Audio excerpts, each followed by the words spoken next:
The chair recognizes himself for an opening statement.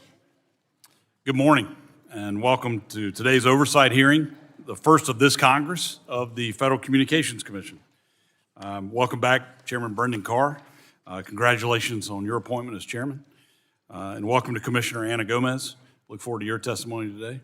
And I want to extend a special welcome, or should I say welcome back, or maybe even welcome home to Commissioner Olivia Trusty. Congratulations on your confirmation and welcome to your first oversight hearing in your old stomping grounds here at the Energy and Commerce. It's always great for us to see a former staffer on the committee rise to such heights to be a commissioner on the FCC. We're really proud of you and appreciate you being here with us today. I know Mr. Latta is very proud of you as well. The FCC had an active 2025 that can be summed up in one word: deregulation. Under Chairman Carr, the FCC has taken significant steps to reduce barriers to broadband deployment, modernize outdated regulatory regimes, and delete obsolete rules. These efforts include preempting state and local barriers to wireless infrastructure deployment, which I appreciate. As some of y'all have heard me talk about, I'm too familiar with calls dropping too often when I'm driving around my own district. Reforming the satellite licensing process and ensuring the next generation 911 networks are reliable and interoperable. Another issue that I've made a top priority of mine over the years.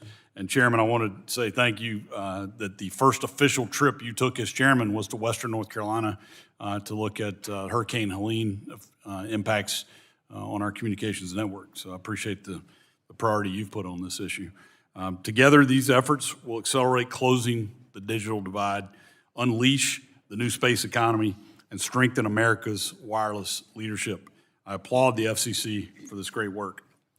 The FCC still has significant work ahead, including modernizing outdated media ownership rules. Last year, I led a bipartisan letter with more than 70 members of Congress urging the Commission to revisit its broadcast ownership caps. Local broadcasters remain the most trusted sources of news for most Americans, yet they now compete with an uneven marketplace shaped by well-resourced new entrants, most notably big tech. Burdened by outdated regulations, local broadcasters are increasingly unable to compete, a reality reflected in newsroom closures and the growing concentration of influence among national networks and social media platforms. Current ownership caps prevent broadcasters from combining or expanding operations, constraining their ability to invest in local journalism. Updating these caps would help ensure broadcasters remain viable and competitive without creating monopolies. It would empower local stations to better compete against dominant platforms.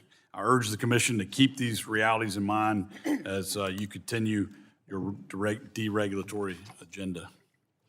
A huge accomplishment this year was the Working Families Tax Cut Act, direction to the FCC to auction 800 megahertz of spectrum for commercial use.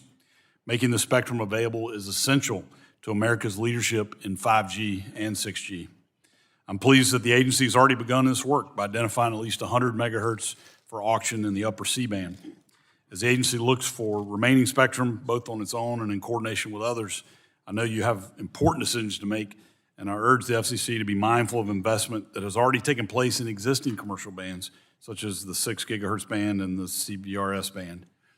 The proposal, your agenda laid out this month to expand unlicensed operations in the 6G band is a great first step.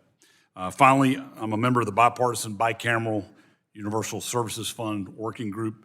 The USF, overseen by the FCC, helps support broadband access to high-cost rural areas, to schools and libraries, rural health centers, and low-income households. Last year, the Supreme Court upheld the constitutionality of USF, but it is past time to reform this program to ensure the long-term sustainability and ensure the funds are reaching the right people. Congress needs to re-examine what the USF supports and how it's funded. A sustainable USF is essential to ensuring all Americans have access to affordable, reliable broadband. Given the FCC's role in administering the fund, I look forward to discussing ways to ensure the USF remains viable for future generations. Today's hearing is an opportunity to discuss the many important issues before the FCC. Again, I thank the commissioners for being here today, and I look forward to our conversations.